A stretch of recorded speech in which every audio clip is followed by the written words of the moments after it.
I have witnessed Madam Web. I am going to talk about some spoilers for Madam Web. It's been out for the weekend, or 6 days now, just about a week. So if you are looking forward to Madam Web and you haven't seen it yet, that's your warning to cut and run. If you're really, really, really, really excited about this damn movie, that's not good. Yeah, so Madam Web stars Dakota Johnson, Sydney Sweeney, Celeste O'Connor, Isabel Merced. Cassandra Webb is a clairvoyant who has to save these four girls from Ezekiel Sims, and I'll talk more about him later. I mean, what are my initial thoughts on Madam Web?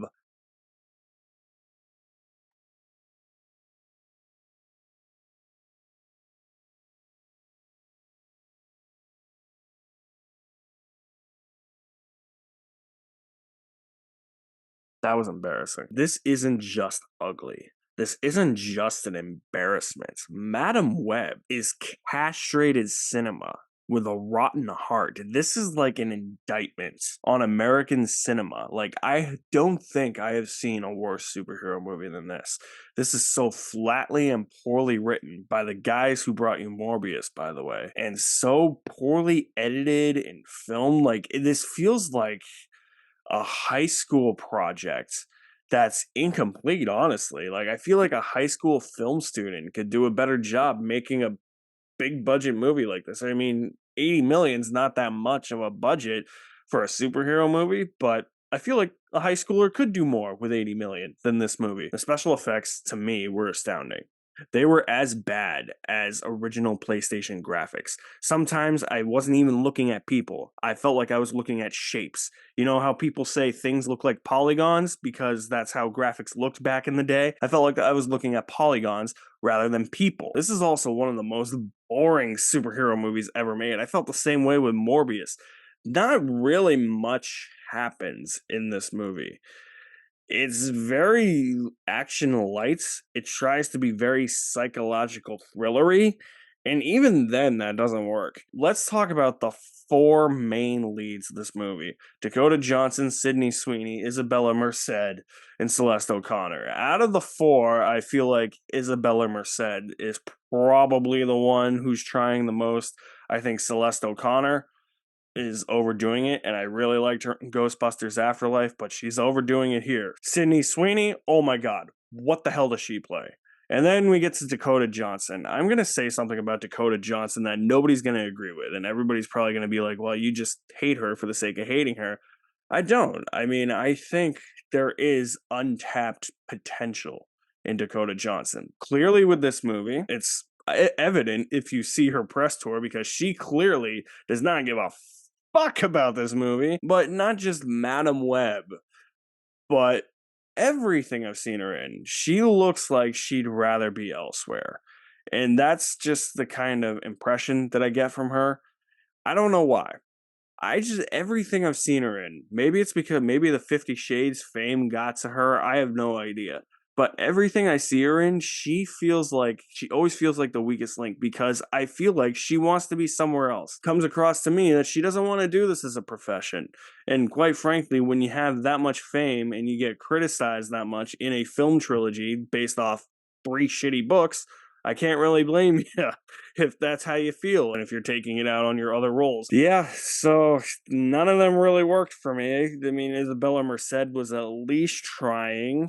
I mean, at least she's got Hawk Girl lined up instead of whatever fuck this was. I don't know. This movie is so poorly written, too. And this dialogue, how does this fly in 2024? Who flips off an ambulance? Like, Jesus Christ, man. Come on. That's actual written dialogue, written down on a piece of paper somewhere. Who knows? That could have been improvised. I have no idea. It's stuff like that. Or it's things like, oh, hey, I'm essentially kidnapping you. I'm taking you to the forest. You guys have to stay here. Well, that's a smart idea, leaving three girls that you're trying to protect from Ezekiel Sims because you had a vision of the future.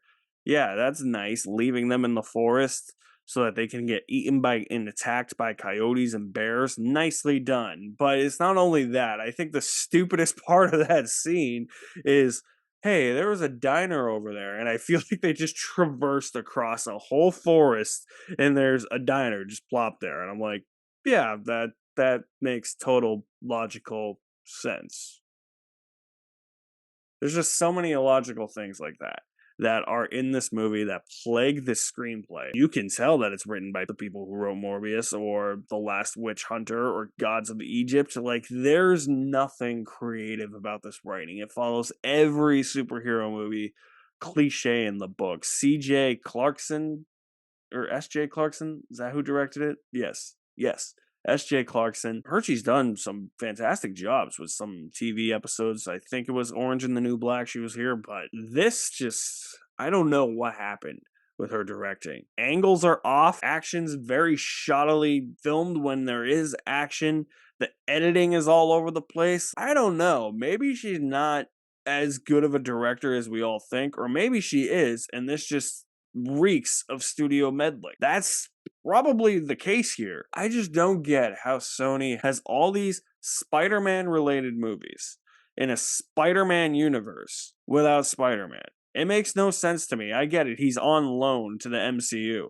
And quite frankly, thank God, because they'd probably fuck up Spider Man even more. They would have no clue what to do with Spider Man, just like how they have no clue what to do with Venom. They have no clue what to do with Morbius. They had no clue what to do with Madam Web. And they probably have no clue what to do with Craven the Hunter. I guarantee you that will make the list of worst movies of the year. Because they just they don't know how to handle their own properties. I don't get it. How hard is it? I'll be quite frank with you guys.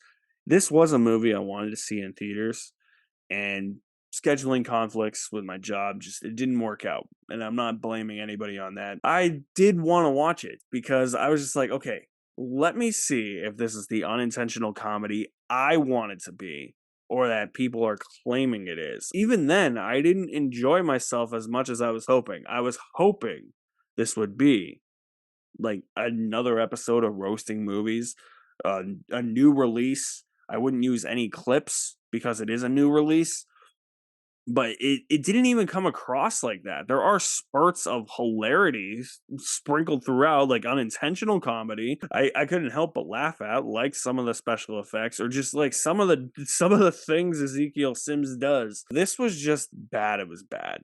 It's a true embarrassment. I need to talk about Ezekiel Sims because this might be the worst comic book movie villain I've ever seen. And when I actually look at Ezekiel Sims too, the actor himself is horrible. I mean, I don't think I've seen this guy in anything, but every line reading, every line delivery he has, he's just like, you know what? I've watched the Star Wars sequel trilogy way too many times. Can I do a Kylo Ren impersonation?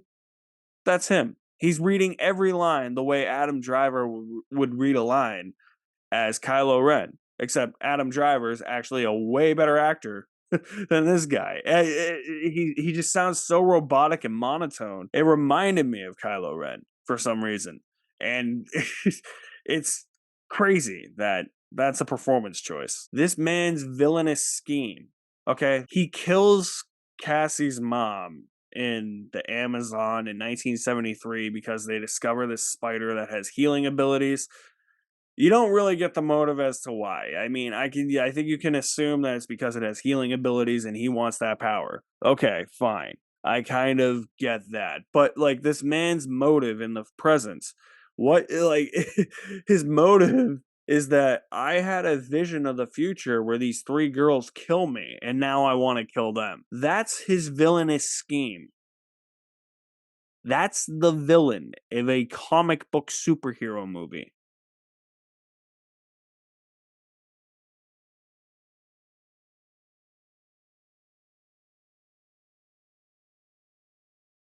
You probably think my screen just froze, didn't you? I'm in complete shock that that was actually written. Like that was the actual villainous scheme.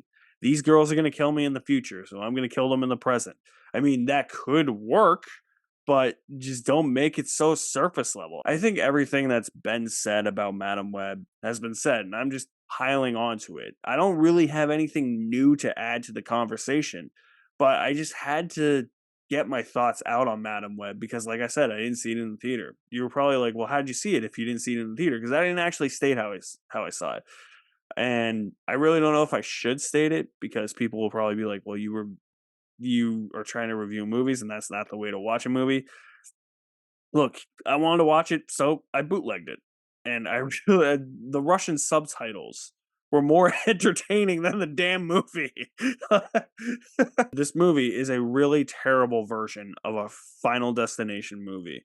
Which one was the worst one? I think it was 4 the one I liked the least out of the Final Destinations.